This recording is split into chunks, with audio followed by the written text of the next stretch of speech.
ঈদের ছুটিতে যাতে আমাদের জনগণ ভোগান্তির শিকার না হয়, রোজদাররা যাতে রাস্তায় ইফতার না করতে হয়, বাড়িতে যে যাতে নিরাপদে পৌঁছাতে পারে, সেই জন্যই এই রাস্তায় দাঁড়িয়ে আমরা এই রাস্তা পর্যবেক্ষণ করছি এবং সেই অনুযায়ী ব্যবস্থা নিচ্ছি। ইতিমধ্যে আইন শৃঙ্খলা দায়িত্বে ডিআইজি সাহেব আপনাদেরকে সার্বিক বলেছে প্রস্তুতি কী।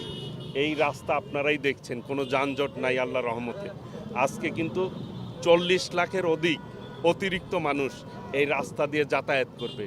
গার্মেন্টস আজকে ছুটি হয়েছে, কাজেই সেই জন্য জনগণের ভোগান্তি লাঘব করার জন্যই আমরা আজকে রাস্তায় এসে দাঁড়িয়েছি।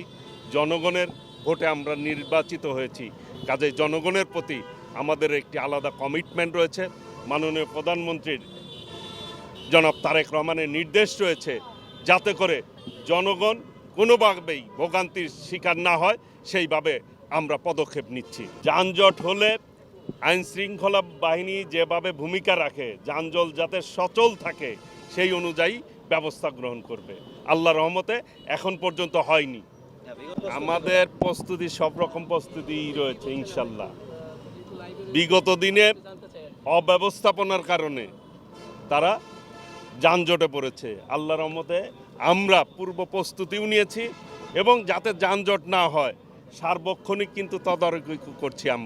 আমি নিজে তদারকি করছি, ডিআইজি সাহেব কিন্তু রাস্তায় আছেন, এসপি সাহেবও রাস্তায় রয়েছেন, পুলিশের সমস্ত কর্মীরা রাস্তায় রয়েছেন, আমাদের কর্মীরাও রাস্তায় রয়েছেন পুলিশকে সহযোগিতা করার জন্য। কাজেই আমি আশাবাদ ব্যক্ত করছি এইবার অন্তত যেভাবে ব্যবস্থা নেওয়া হয়েছে আল্লাহর রহমতে কোনো যানজটের কবলে কেউ পড়বে না। আল্লাহর রহমতে নির্বিঘ্নেই তার গন্তব্যে তারা যেতে পারবে ইনশাল্লাহ।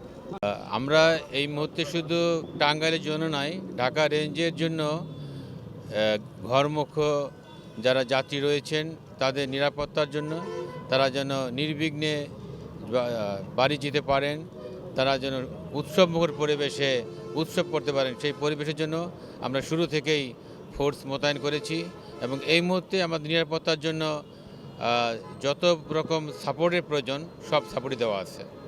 ঈদ পূর্ববর্তী এবং পরবর্তী সময়ে এরকম যদি ঘটনা ঘটার জন্য আমাদের পূর্ব প্রস্তুতি রয়েছে। আমরা সবসময় মোবাইল টিম, টহল টিম সব কিছু আছে, আশা করি এরকম কোনো সমস্যা হবে না।